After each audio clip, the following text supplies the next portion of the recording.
Muy buenas noches, amados hermanos y hermanas, que Dios les bendiga, que Dios les guarde. Es una bendición estar nuevamente con ustedes y vamos a orar para poner en manos de Dios la palabra. Padre, en el nombre de Jesús nos presentamos ante ti y lo que vamos a hacer lo hacemos en el nombre tuyo, Dios Padre Todopoderoso, en el nombre de Jesucristo y en el nombre del Espíritu Santo.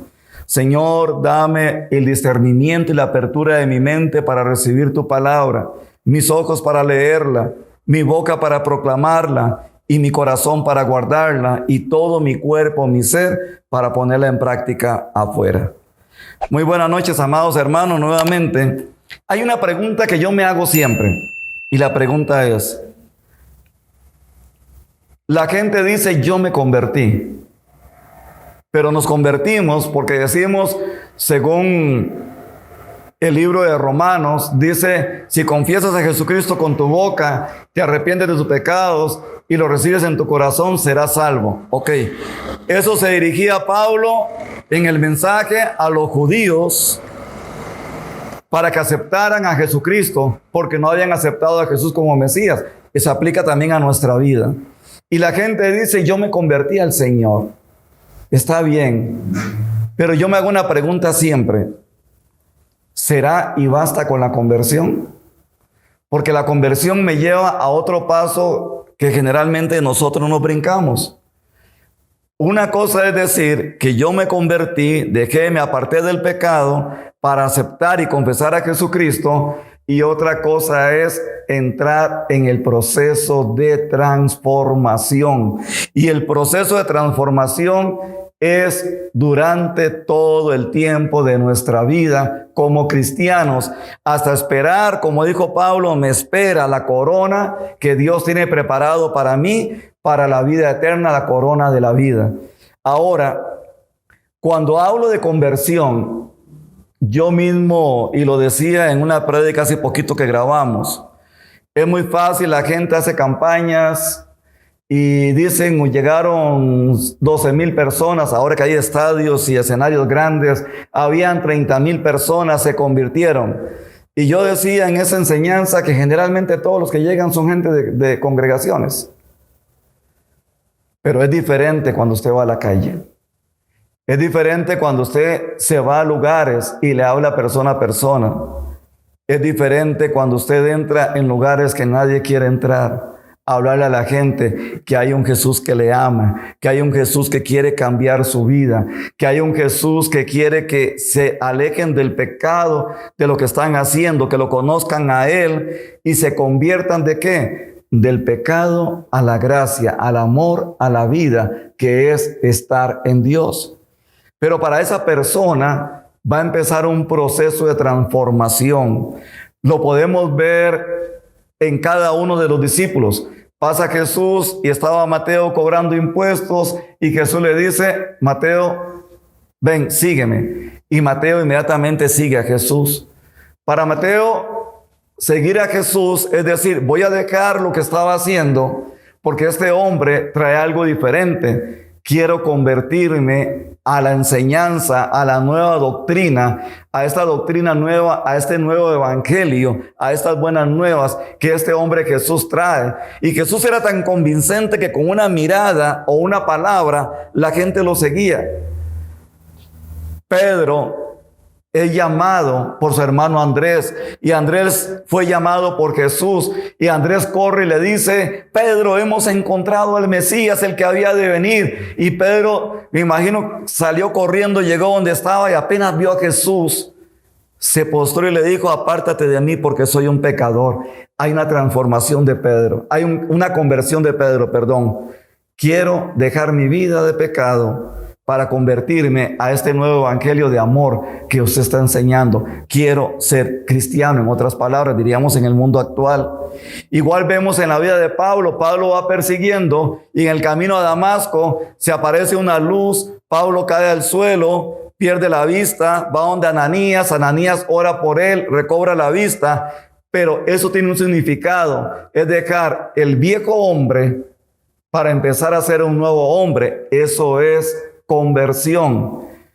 Pero tanto los discípulos de Jesús, Pedro, Juan, Andrés, Santiago, cada uno de ellos, Bernabé, todos tenían que empezar, luego de haber seguido a Jesús, un proceso de transformación. Y la transformación me lleva a ir renunciando a un montón de cosas para poder empezar una vida nueva, una vida diferente, para llegar al camino de santidad. Lo explico de esta otra manera. Una mariposa no nace siendo mariposa. Una mariposa es simplemente un gusanito que llega, busca el tipo de alimento, la mata con la cual se va a alimentar, empieza a formar un capullo, ese gusanito, y luego sale, porque los he observado, últimamente me gusta observarlos, ahí donde yo vivo hay muchos capullos, los gusanos llegan, salen a comer y se meten al capullo. Luego llega un tiempo donde tienen ya comida adentro y no vuelven a salir más. Y el proceso de conversión de gusano a mariposa es un proceso doloroso, porque empieza a romper ya el capullo y cuando sale empieza a abrir sus alas y empieza ya a hacer, de ser un gusano a ser una hermosa mariposa.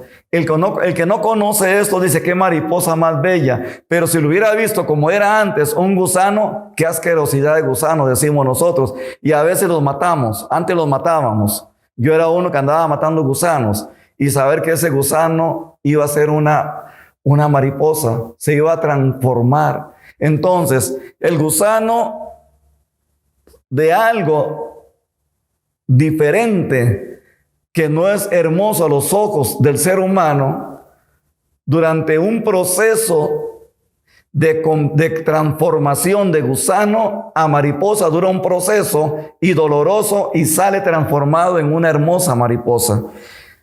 Les digo esto: el que se convierte al Señor tiene que pasar por la transformación, y la transformación es dolorosa.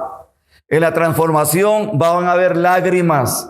En la transformación va a haber sufrimiento. En la transformación te van a criticar. En la transformación te van a señalar. En la transformación te van a decir muchas cosas que aún la misma gente de tu casa va a estar en contra tuya, porque quieren ver a la persona que era antes, pero esa persona confesó a Jesús y se convierte al cristianismo y empieza el proceso de transformación. Y en esa transformación es cuando Satanás empieza a atacar al hombre para sacarlo de ese proceso de transformación del pecado a la santidad, para que no vuelva y no se haga una persona santa, y más bien se devuelva de nuevo al pecado. Dice la palabra de Dios en el Evangelio de Juan, capítulo 3, versículo 1. Dice: había un hombre de los fariseos que se llamaba Nicodemo, un principal entre los judíos. Este vino a Jesús de noche y le dijo: Maestro, sabemos que has venido de Dios como maestro, porque nadie puede hacer estas señales que tú haces si no está Dios con él. Respondió Jesús y le dijo: de cierto te digo, el que no nace de nuevo no puede ver el reino de Dios. Nuevamente lo repito, Jesús le dice a Nicodemo, y que era un buen hombre, le dice: de cierto te digo, el que no nace de nuevo no puede ver el reino de Dios. Nicodemo, principal entre los judíos, fariseo, le dice: ¿cómo puede un hombre nacer siendo viejo? ¿Puede acaso entrar por segunda vez en el vientre de su madre y nacer? Jesús está hablando en términos espirituales, Pero Nicodemo está perdiendo la perspectiva que él como maestro de la ley, como principal, como fariseo, tenía que recordar lo que había escrito el profeta Ezequiel en el capítulo 36, que ahora lo vamos a ver, en el Antiguo Testamento, acerca de este proceso que pasó el pueblo de Israel. Se le había olvidado que Jesús le estaba citando las Escrituras. Y Nicodemo le dijo, ¿cómo puede un hombre nacer siendo viejo? ¿Puede acaso por segunda vez entrar en el vientre de su madre y nacer? Jesús responde, de cierto te digo, el que no nace del agua y del Espíritu no puede entrar en el reino de Dios. Lo que es nacido de la carne, carne es, y lo que es nacido del Espíritu, Espíritu es. No te maravilles que te diga que es necesario nacer de nuevo. Aquí estamos hablando de conversión, nacer de nuevo. El viento sopla donde quiere. La palabra viento aquí del griego significa espíritu. Igualmente en el hebreo también significa que es el ruá, que es aliento de vida.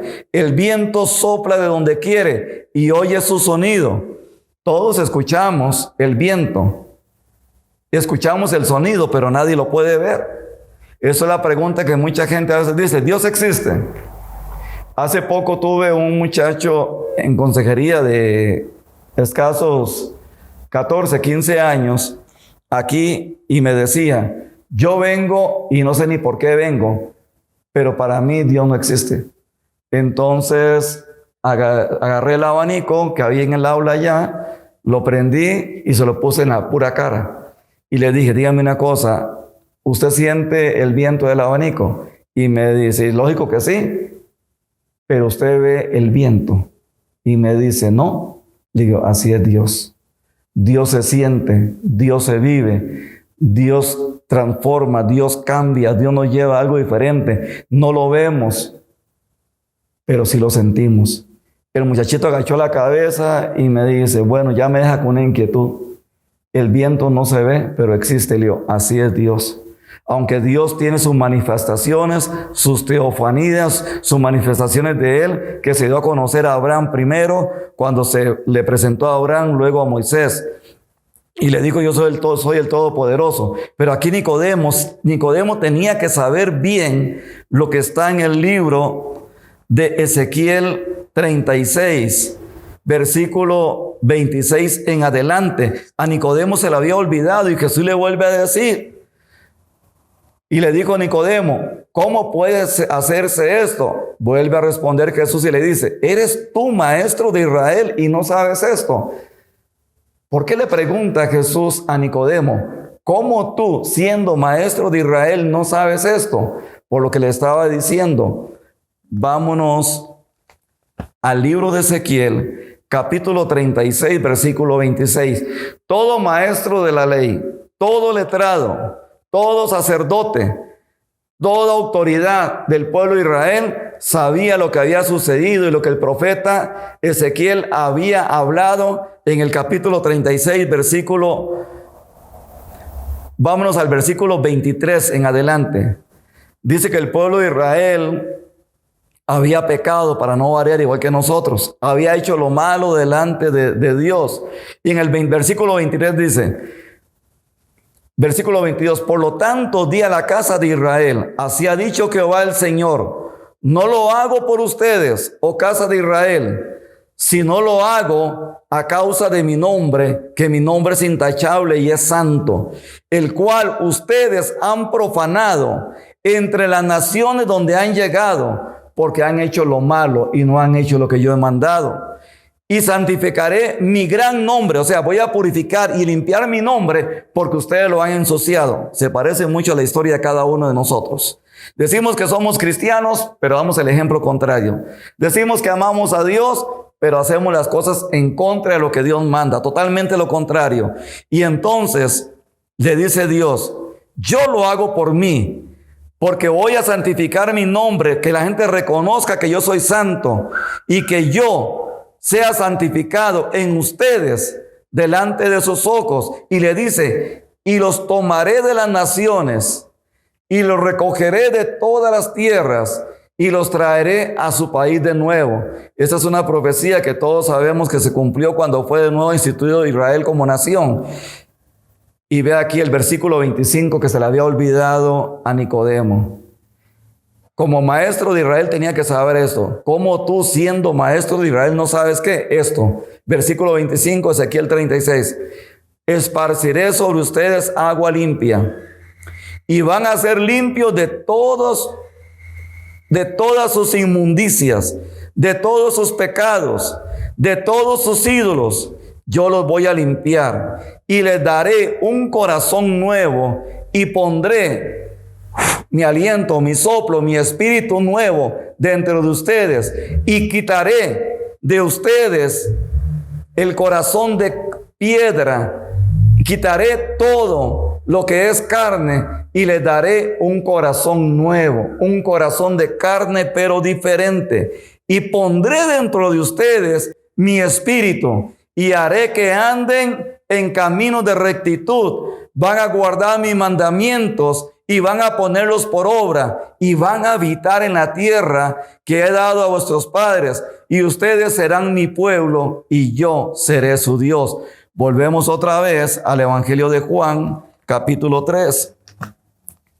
Entendemos por qué Jesús le dice a Nicodemo: ¿cómo tú, siendo maestro de Israel, no sabes esto? Que hay que nacer de nuevo del agua y del espíritu. De cierto te digo que si no sabemos lo que hablamos, lo que hemos visto, tenemos que testificar de eso y no recibimos nuestro testimonio porque estamos haciendo lo contrario. Si les he dicho cosas terrenales y no creen, ¿cómo van a entender si le hablo de las cosas celestiales?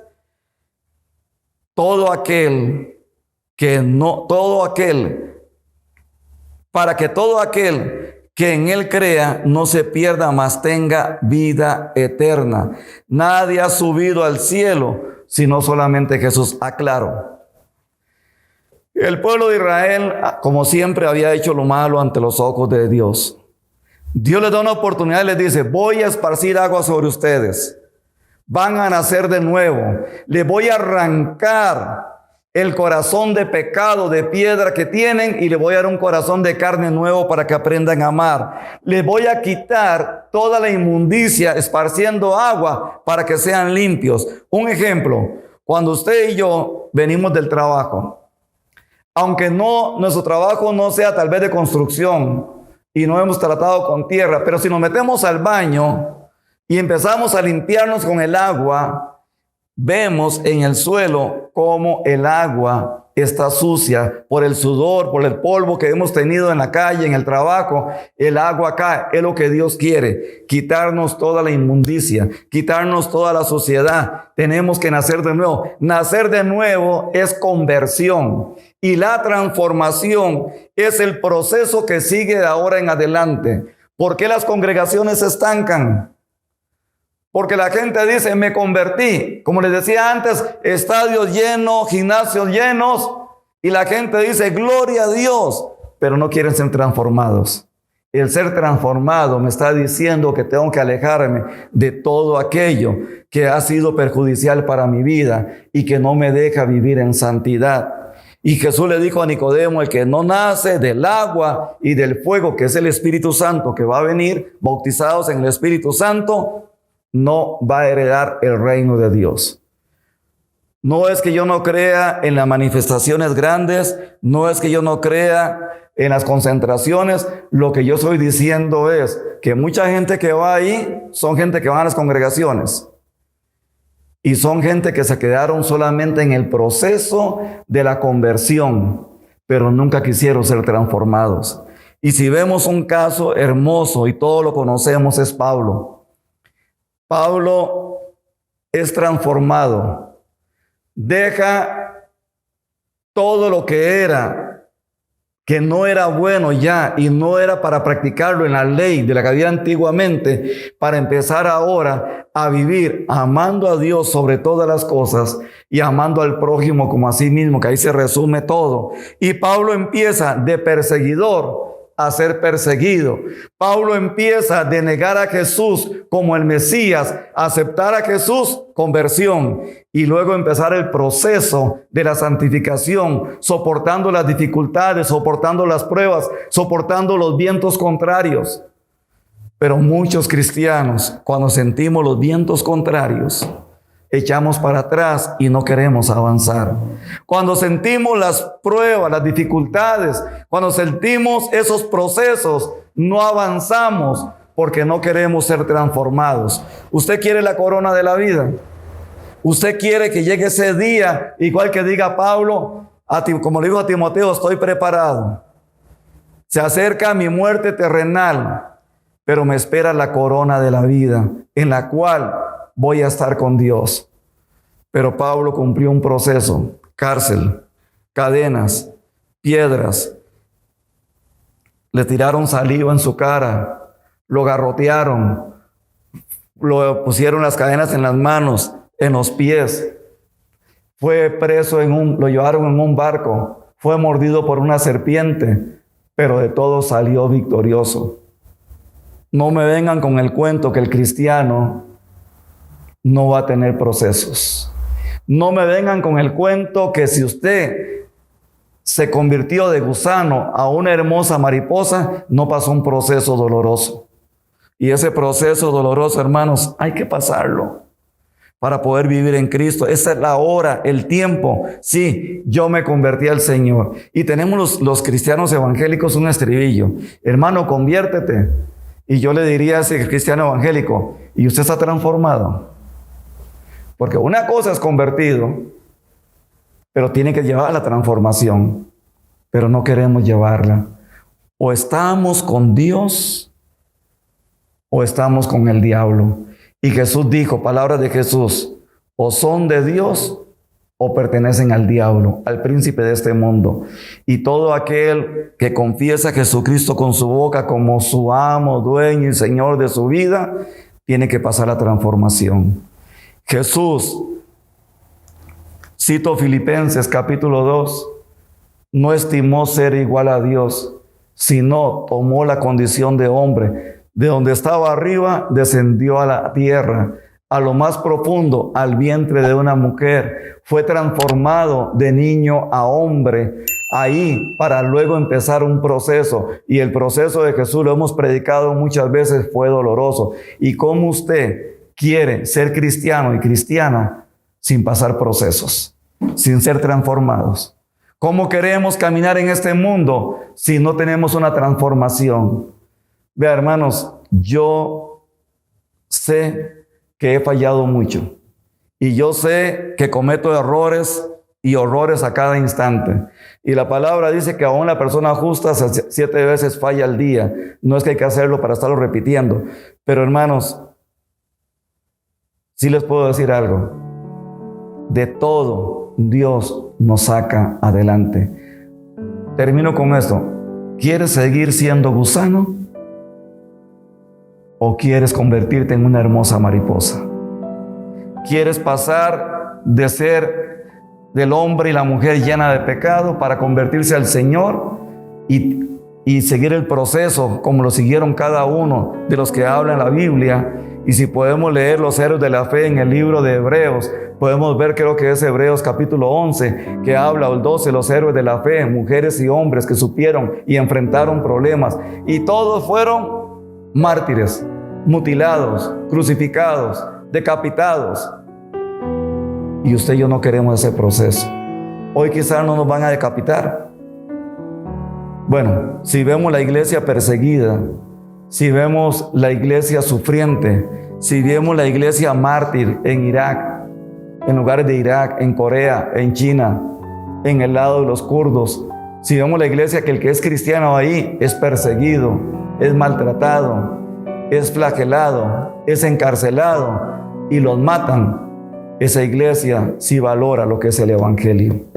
Y lo diré, y lo he estado diciendo últimamente en mis prédicas: cuando la iglesia en Costa Rica empieza a ser perseguida, ya literalmente, es cuando se van a ver los verdaderos cristianos, las verdaderas cristianas, y van a ver que los procesos los pueden soportar en Cristo Jesús. Hoy tenemos procesos diferentes, económicos, que viene una enfermedad, que hay situaciones familiares, pero de todas Dios nos saca. Termino. ¿Quieres seguir siendo gusano o quieres transformarte en mariposa? ¿Quieres seguir en el charco del pecado o quieres vivir en el mundo de la gracia, del amor, de la conversión, de la transformación con la corona de la vida? Que Dios les guarde, que Dios les bendiga, Padre. Bendice a todos mis hermanos y hermanas que van a escuchar y están escuchando, Señor, esta enseñanza. Ayúdanos, Señor, a poder entender ese hermoso proceso de la transformación, la metamorfosis de un gusano, todo lo que pasa para convertirse en una hermosa mariposa. Padre, ayúdanos, que cuando confesemos o hayamos confesado, ya lo somos, que Jesucristo es nuestro Señor, nuestro Salvador, que nos ha perdonado, que podamos enfrentar la transformación valientemente, que no nos devolvamos. Las palabras de Jesús: aquel que toma su mano, pone la mano en el arado y mira hacia atrás, no es digno de mí, no es digno de entrar al reino de los cielos. Señor, ayúdanos, por favor, a ser hombres y mujeres valientes, de seguir adelante, venga lo que venga, la situación que podamos estar atravesando. Padre, sé que de todo vamos a alcanzar la victoria, porque nuestra tierra, nuestra patria, no está aquí en la tierra. Nuestra patria es esa nueva Jerusalén que descenderá. Esa nueva Jerusalén en la cual llamamos, donde va a ser el paraíso, la tierra prometida, el cielo. Y eso es lo que nos espera. Es mejor vivir esperando y llegar a vivir en esa tierra prometida que disfrutar de las delicias que nos trae el pecado muchas veces, que es como una manzana o un pastel que cualquiera quiere comérselo, pero no saben si tiene veneno adentro. Ayúdanos a tener discernimiento, Señor, y que podamos pasar de la conversión a la transformación y de la transformación para heredar la corona de la vida. Muchas gracias, amados hermanos, hermanas, que Dios les bendiga. Les amamos mucho, pero Dios les ama más y con amor eterno.